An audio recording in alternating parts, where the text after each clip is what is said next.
요한계시록 3장 14절에서 16절 말씀.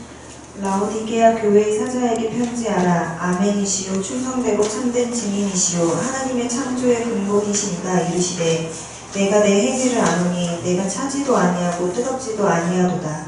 내가 차든지 뜨겁든지 하기를 원하노라. 내가 이같이 미지근하여 뜨겁지도 아니하고 차지도 아니하니 내 입에서 너를 토하여 버리리라. 오늘의 설교 신앙의 온도 뜨뜻 미지근이라는 제목으로 금용 목사님 나오셔서 설교해 주시겠습니다. 오늘 제목이 발음이 좀 어렵죠? 네. 뜨뜻 미지근. 네. 저도 당연히 발음을 할 때는 원래 여러분 어떻게 하시죠?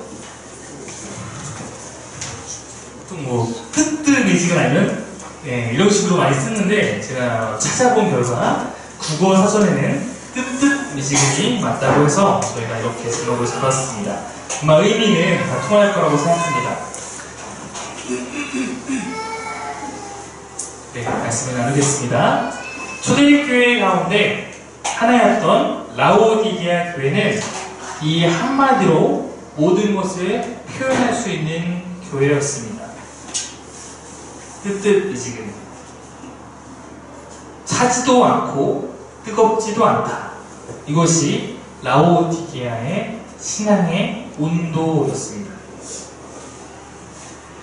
요한계시록을 보면 요한계시록에 소개되는 7개의 교회가 있는데 우리가 말하는 소아시아 7교회라고 하고 그 중에 라오디게아 교회는 가장 밑에 있는 이름으로 나와 있는 교회입니다. 지금으로 말하면 터키 지역이 이 지역에 해당하고 성지순례를 가면 7교회를 방문하곤 합니다. 당시 큰 도시였던 에베소에서 시리아로 가는 주된 그 도로, 이제 유럽에서 동양으로 넘어가기 위한 그 주된 도로에 이 라오디게아가 위치하고 있었기 때문에 이곳은 도로와 교통 그런 것들이 그런 것이 연결되는 중심지였습니다.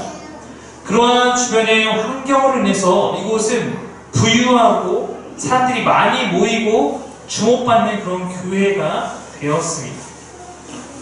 또한 이 지리적으로 라오디게아라는 이 도시는 당시에 많은 은행이 밀집해 있었던 금융업의 중심지였습니다. 한마디로 소아시아의 뉴욕과 같은 그런 곳이었다고 생각하시면 됩니다. 돈이 넘쳐나는 곳이었어요. 이런 라오디게아 교회의 도시의 능력은 역사적인 사건을 통해서 증명됩니다. 예수님 주후 61년에 지진이 일어나서 많은 터키 소아시아의 교회들이 어려움을 당하게 됐습니다. 여러 도시가 크게 파괴되었습니다.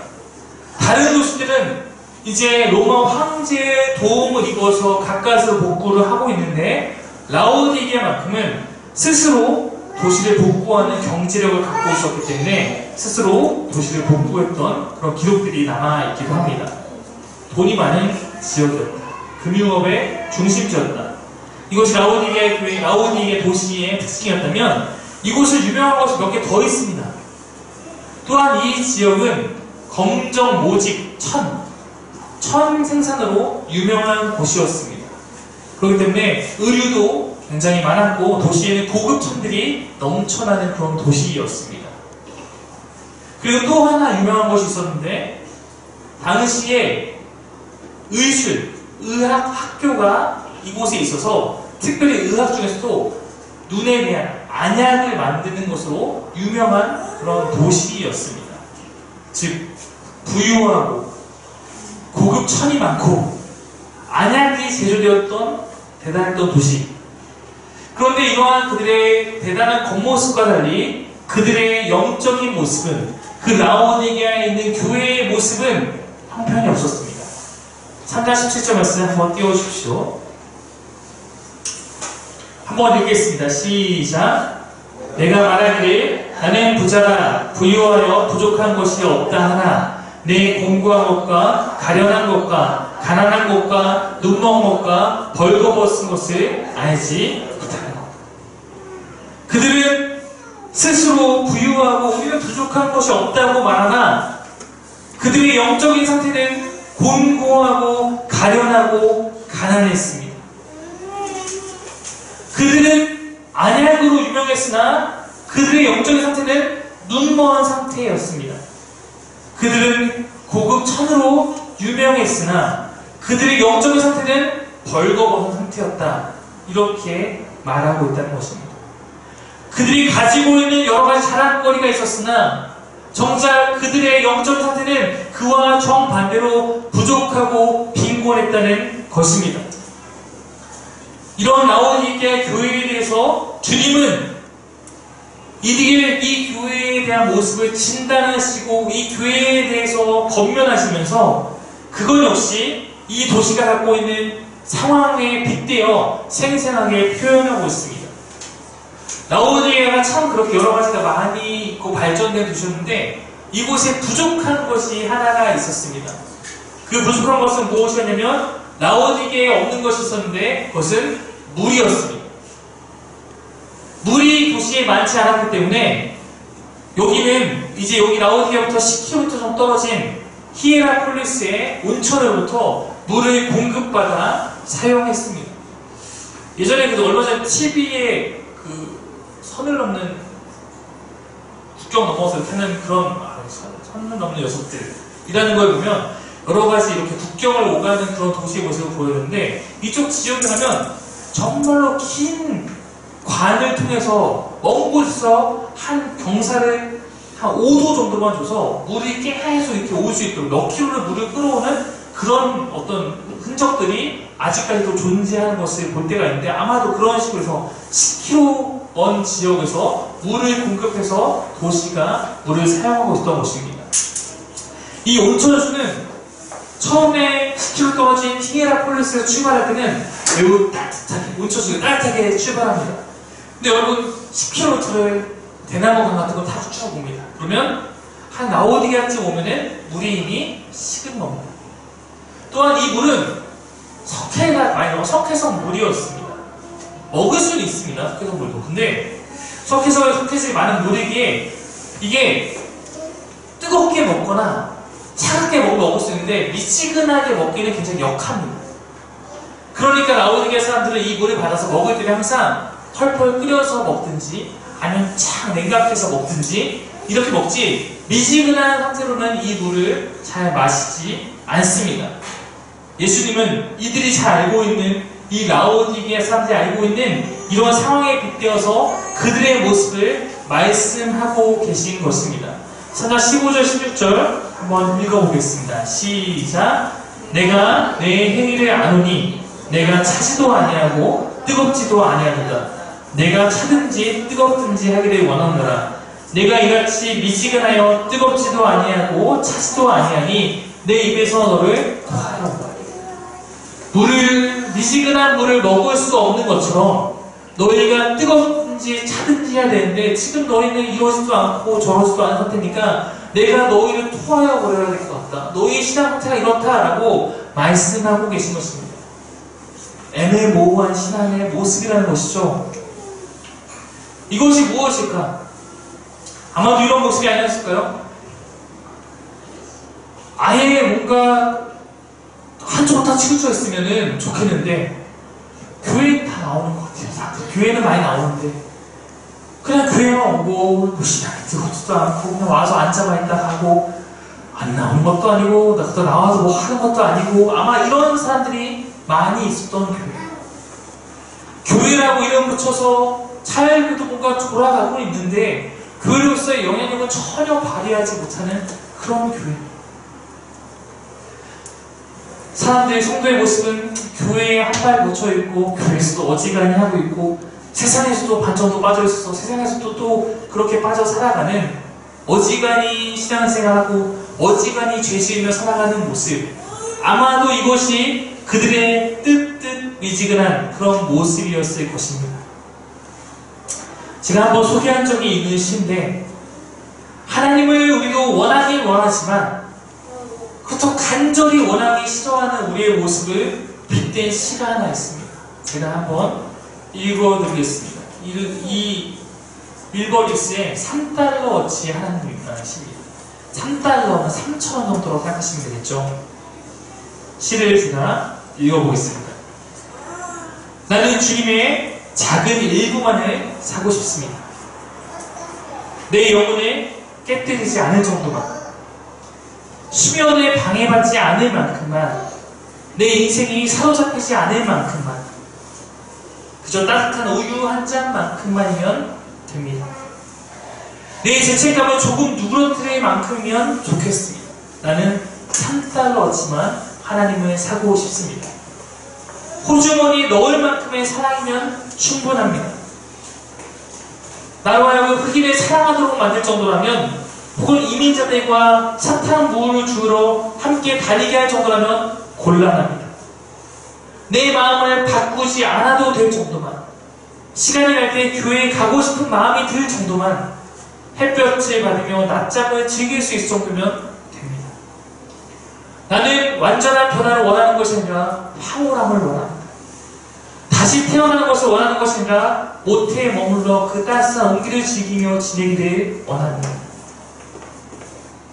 나는 영원한 것을 500g만 사서 종이 봉지에 담아 들고 싶습니다. 그 이상을 사야 한다면 무르고 돈을 되돌려 받겠습니다. 나는 $3어치만 하나님을 사고 싶습니다. 제발. 그중 일부는 굳은 나를 위해 숨겨두렵니다. 사람들이 알아차릴 정도로 내 안에 심한 변화가 일어나지 않도록, 어떤 책임도 느끼지 않을 만큼만, 사람들이 나를 보고 괜찮은 사람이라고 여길 정도만, 이렇게 제발 $3어치만 하나님을 살 수는 없을까요? 제발. 이런 심.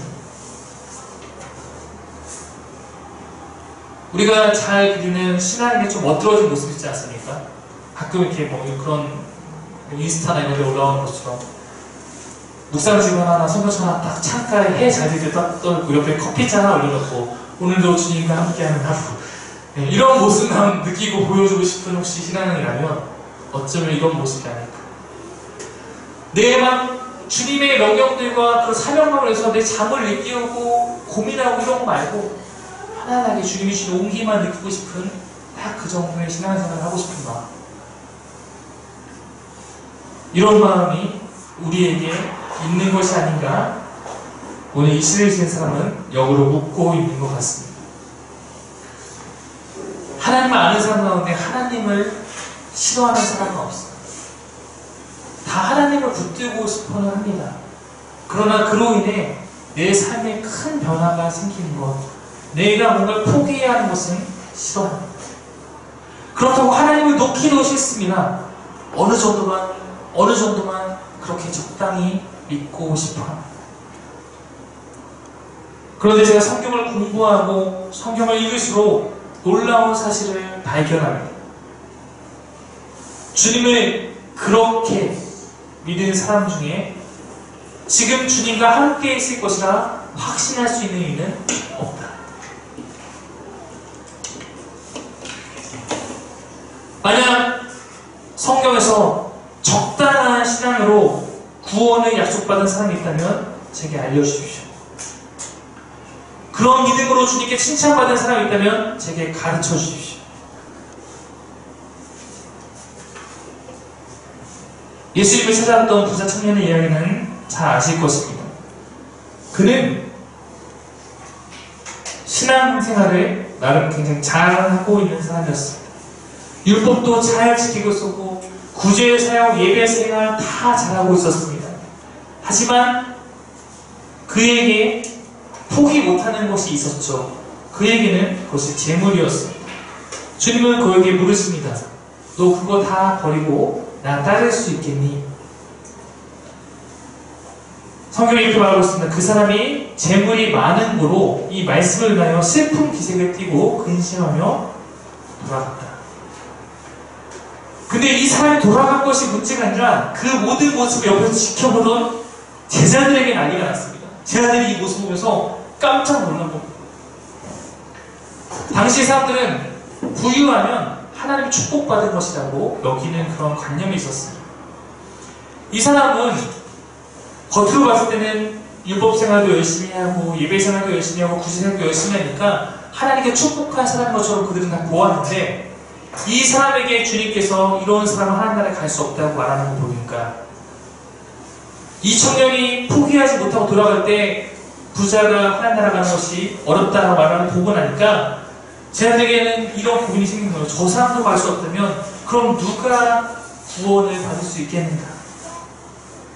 율법도 잘 지키고 모든 것을 잘했으나 주님과 재물 가운데 하나를 선택하지 못한 청년의 실패, 뜨뜻미지근한 그런 신앙의 모습.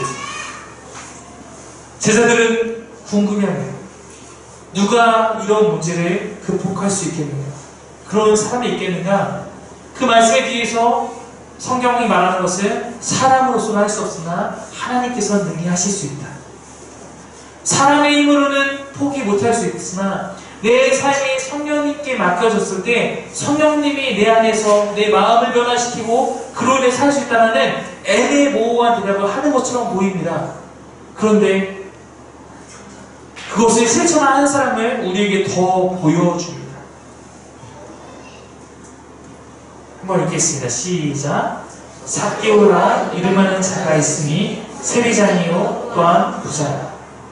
여러분 잘 아시다시피 삭개오는 원래 여러분 뭐에 미쳐있던 사람입니까? 돈에 미쳐있던 사람이에요. 이 사람의 가치는 돈이 최고였습니다. 그렇기 때문에 돈을 위해서 모든 것을 포기하는 사람 그가 삭개오였어요. 당시 세리장이라는 것은 좋은 직책이 아니라 내국노의 1인자였어요. 동포들의 돈을 벌어서 그것을 로마에 내는 그 중간 역할을 하면서 중간에 자기가 떼먹어서 돈을 많이 챙길 수 있는 자리였으나 사람들로부터 왕따당하고 지탄당하는 그런 자리가 세리였고 이 사람은 세 중에서 장이었어요. 그러니까 돈을 위해서 모든 인간관계와 여러 가지 모든 것들 다 포기한 거예요. 나라도 버렸고 친구도 버렸습니다. 다 잃었지만 돈과 지위만 얻었고 그것으로 살아가던 사람입니다. 이런 사람이 예수님을 만납니다. 예수님을 찾아오셨죠. 그가 예수님을 만난 다음에 그가 이렇게 고백합니다. 삭개오가 서주께 여쭤오되 주여 보시옵소서 내 소유의 절반을 가난한 자들에게 주겠사오며 만일 누구의 것을 속여 빼앗은 일이 있으면 내 갑절이나 갚겠나이다. 자신의 모든 소유 가운데 반은 가난한 자를 위해서 구제를 쓰고 나머지는 속여 빼앗은 일을 갚는 데 사용하겠다. 제 생각으로는 이렇게 쓰면 하나도 안 남을 것 같습니다.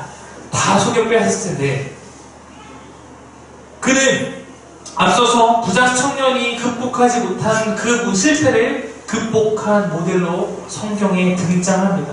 그는 자신이 갖고 있다는 것보다 예수님을 확실하게 택한 사람이었습니다. 이런 그의 고백을 받으시고 주님이 뭐라고 하시는지 아십니까? 한번 같이 읽겠습니다. 시작. 예수께서 이르시되 오늘 구원이 이 집에 이르렀으니 이 사람도 아브라함의 자손이니로다. 인자가 온 것은 잃어버린 자를 찾아 구원하려. 삭개오의 고백 앞에 오늘 이 집에 구원이 이르렀다. 오늘 이 사람도 아브라함의 자손이다. 아브라함의 자손이라는 것은 하나님의 백성이 되었다는 건 아니겠습니까? 바로 이런 자가 구원받을 자다라고 칭찬하고 계십니다. 삭개오는 뜨뜻미지근하지 않았습니다. 그는 뜨겁게 변했습니다. 여러분 성경은 재물의 문제로만 말하지 않는 것 제가 지난번 나눈 바 있습니다. 아마 제가 알기로는 잘은 모르겠지만 이곳 우리 교회 모임에 모여있는 사람들 가운데서도 뭐 재물에는 그렇게 또 별 관심이 없는 사람도 있을 수 있고 오히려 그보다는 다른 것을 더 마음에 귀하게 여기고 있는 경우가 있을 수도 있습니다. 나의 비전, 나의 직업, 나의 가족, 나의 연인, 나의 친구, 나의 자유로운 시간, 먹을 것, 사회적인 지위, 아니면 나의 자존심 이런 것이 나에게 가장 중요한 사람들은 재물이 아니더라도 하나님은 그 모든 것들 가운데 하나님과 그걸 두고 저울질하는 것이 아니라 주님께로 마음을 확실하게 정하기를 바라신다는 것입니다. 우리가 주님을 위해서 포기한다는 것은 내게 있는 모든 것을 폐기하는 것이 아닙니다. 우리가 물질보다 주님을 택한다고 했을 때, 가족보다 주님을 택한다고 했을 때, 내 직업에 대한 소명감보다 주님을 택한다고 했을 때 우리가 물질을 다 버리고 가족을 다 버리고 내 직업을 다 내려놓고 백수가 되고 거지가 되고 어떤 가족을 떠나는 그런 사람들로 살아가라는 경우는 아닙니다. 이것은 십자가를 온전하게 그 모든 것이 내가 통과했을 때 나의 재능과 나의 모든 것들 통과돼서 이제는 주님 안에서 하나님의 뜻에 맞게 사용되어지는 것입니다. 여러분, 하나님께서 지난 시간에 얘기했지만 아브라함에게 요구했던 뭐였습니까? 재물이 아니라 아브라함의 가장 귀한 것을 요구하셨죠. 뭐였어요? 아들 이삭이었어요. 하나님을 택하고 아들 이삭을 하나님보다 소중하게 여기지 않았다고 해서 이삭이 버려졌습니까? 이삭이 하나님 안에서 사용되었어요. 바울에게 굉장한 지식이 있었습니다. 그게 배경이 있었습니다. 로마 시민권을 갖고 있었어요. 그가 그 모든 것보다 하나님께 붙들렸을 때 그에게 있는 모든 것들은 이제는 그의 소욕과 그의 욕심대로가 아니라 하나님 안에서 다 모두가 사용되어지게 된 것처럼 우리가 모든 것을 주님께 바친다는 것은 내가 모든 것을 주님 위해서 다 포기하는 마음으로 그렇게 내 마음이 주님만을 바라보고 나아갈 때 내게 있는 모든 것 가운데 주님이 쓰시기에 선한 것이 있다면 주님 뜻대로 사용되어지는 것입니다. 중요한 것이 있다면 주님과 저울질하지 하는 것이 없을 만큼 내가 온전히 주님을 바라봐야 한다는 것입니다. 여러분, 구약에서 하나님을 왕으로 모시고 하나님을 유일한 신으로 모셨던 하나님을 예배했던 나라가 완전히 망하는 결과가 있었습니다. 유다, 이스라엘. 이들이 하나님을 예배하지 않았던 적이 있나요? 이들이 하나님을 예배했어요. 근데 망했습니다. 이유가 무엇입니까? 예배하지 않아서가 아니라 하나님만을 예배하지 않았습니다. 하나님은 항상 예배했어요. 근데 이들은 하나님만을 예배하지 않은 때가 많았어요. 하나님 외에 다른 것을 너무 많이 붙잡고 살았다는 것입니다. 하나님도 있어. 근데 다른 것도 있어요. 그런 그들의 불분별한 신앙, 색깔이 희미해져 버린 신앙, 그런 신앙으로 그들은 아무것도 할 수 없었습니다. 하나님은 그들의 그러한 상태를 놓고 뭐라고 하시냐면 너희는 영적으로 가늠한 자들. 그럼 가늠이 무엇입니까? 내가 사랑해야 될 대상 외에 다른 것도 사랑하는 거죠. 하나님만을 사랑하지 않아 하나님도 좋고 다른 것도 좋고 가늠하자. 내 마음에 하나님만 있어야 하는데 다른 것들이 너무 많아요. 그래서 이스라엘이 망했습니다. 예전에 제 친구가 그런 말을 한 적이 있습니다. 함께 나눈 얘기 가운데 믿음이란 것은 중간이 없는 것 같아요. 믿던지 안 믿던지 난 널 조금만 믿어. 이건 안 믿는 거야. 주님 우리 믿으면 믿는 것이고 안 믿으면 안 믿는 것이죠. 난 반만 믿을게요. 없다는 것입니다. 그것은 안 믿는 것과 같다. 제가 그것과 비슷한 일을 또 찾았습니다. 그것은 바로 순종의 문제입니다.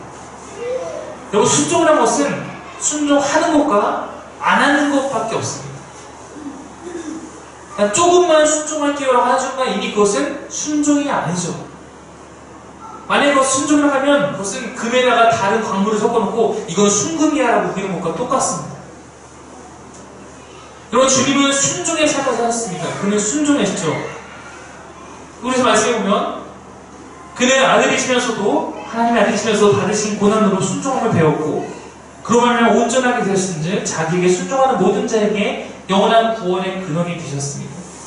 여러분 하나님께 예수님께서 하나님께 반만 순종했다면 내가 다른 거 내가 성육신하는 것까지도 다 괜찮고 오케이 다 괜찮습니다. 하나님 사랑하는 거 다 괜찮아요. 십자가는 빼주세요. 부활은 안 하겠습니다. 여러분 이렇다면 하나님께서 예수님께 우리 구원하시는 구원자가 될 수 없었을 것입니다. 그런데 우리 말씀을 보면 주님만 그렇게 순종한 것이 아니라 예수님께 순종하는 모든 자에게 순종하는 자에게만 구원이 있다. 우리도 주님께 그렇게 순종해야지만 우리에게 주님이 구원의 근원이 되신다 말하는 것입니다. 여러분에게 순종이 있습니까? 중요한 것이 있다면 순종은 받으신 고난으로 순종을 배웠어요. 순종은 배워가는 거야. 처음부터 우리 가운데 하나님께 온전하게 순종하지 못할 수 있습니다. 아직 나는 하나님께 순종하지 못한 자 할 수 있어요. 그러나 내가 하나님을 경험하고 하나님 배워가면서 순종함도 배워가는 순종에 이르러 가는 것입니다. 예수님의 삶이 이것에 쓰인 만큼 우리도 이것을 위해 나아가야 합니다. 사기교회가 창립 1주년을 앞두고 있습니다. 우리 교회가 혹시 라오디게아 교회와 같이 예수님께서 보시면서, 주님 보시면서 사기교회 뜨뜻미지근해, 이런 교회가 아닌지 우리 점검해봐야 합니다. 교회의 모습이란 게 무엇입니까? 교회의 모습이란 이곳에 모여있는 모든 성도들의 신앙의 모습을 의미하는 것입니다. 저는 우리 교회가 주님 앞에 함께 서는 그날까지 한 걸음씩 그 순종함을 위해서 예수님 닮은 모습을 위해서 나아갈 수 있는 교회가 되기를 원합니다. 정말로 저의 진심이 있다면 여기에 더 많은 사람이 외부에서 더해져 가는 것도 당연히 우리 교회가 해야 할 역할을 영웅권을 하는 것이니까 좋죠. 근데 그보다 제가 진정으로 더 바라는 것이 있다면 이곳에 모여서 예배하는 사람들이 이 안에서 영적으로 자라가는 것입니다. 전 성장보다 성숙을 원합니다. 2019년 누군가가 새롭게 와서 우리 교회가 규모가 커지는 것보다 지금 이곳에 모여있는 한 사람 한 사람이 이제 2019년 넘어가면서 더욱더 신앙의 성숙함을 보이길 추구하고 싶습니다. 한 사람 한 사람이 신앙의 미지근함을 탈피해서 뜨거운 마음으로 변화되는 것을 소망합니다. 예수님을 닮아가고 주님의 순종의 삶을 따라가기를 원합니다. 여러분, 사랑하는 여러분, 여러분의 신앙의 온도는 지금 어디를 가리키고 계십니까? 여러분의 신앙의 온도는 몇 도입니까? 2018년 우리가 함께 하는 그 시간 동안 그 운동에는 올 1월 첫 예배 혹은 내가 이곳에 나온 그때에 비해서 얼마나 옳은 방향으로 움직였습니까? 신앙의 아름다운 모습은 어제보다 오늘 더, 오늘보다 내일 더 나아가는 것이죠. 각각의 신앙의 온도기를 우리가 함께 높여가기를 바랍니다. 특별히 오늘 우리가 사역 지원을 하면서 주님 앞에 다짐하는 주간으로 갖기로 했습니다. 사역의, 제가 생각하는 사역의 1원칙은 우리가 주님을 기쁘시게 하는 마음으로 나아가는 것입니다. 사명 감당이라고 하죠. 주님의 사명을 주님을 기쁘시게 감당해 가는 마음을 먹는 것입니다. 사역의 이 원칙은 그러나 억지로 하지 않고 기쁘게 내가 자발적으로 하는 것입니다. 자발적 헌신이 되어야 합니다. 저도 아무리 우리가 해야 할 일이 있어도 여러분이 스스로 선택하지 않은 사역에 여러분을 밀어넣지 않을 것입니다.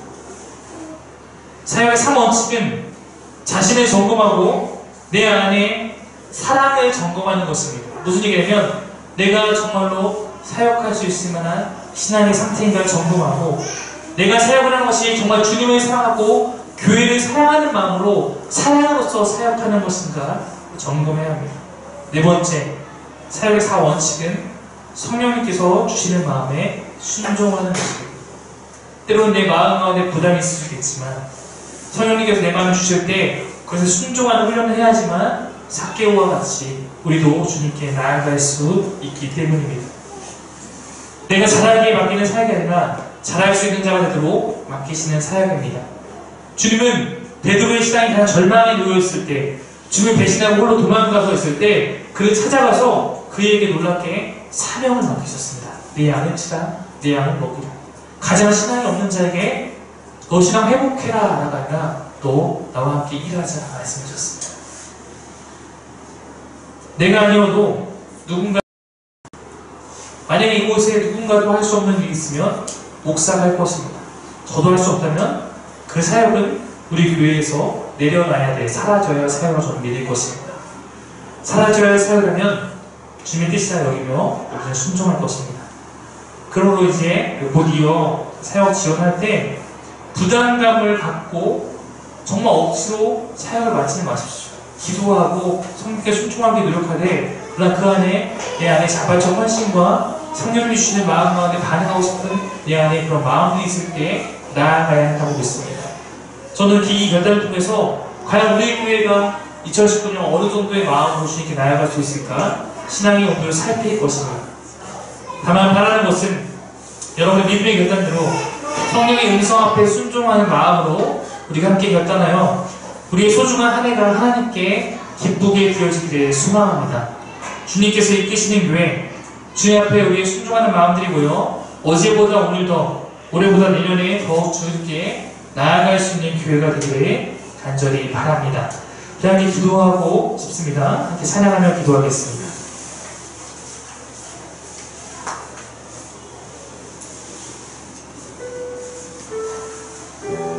내 안에 뜨뜻미지근한 마음이 있는 것 같다고 느끼시는 게 있다면 오늘 이 찬양을 통해서 주님을 붙잡기 원합니다. 하나님, 내 안에 주님을 인해서 성령으로 인해서 타오르게 하여 주옵소서. 오직 주님만, 오직 주님만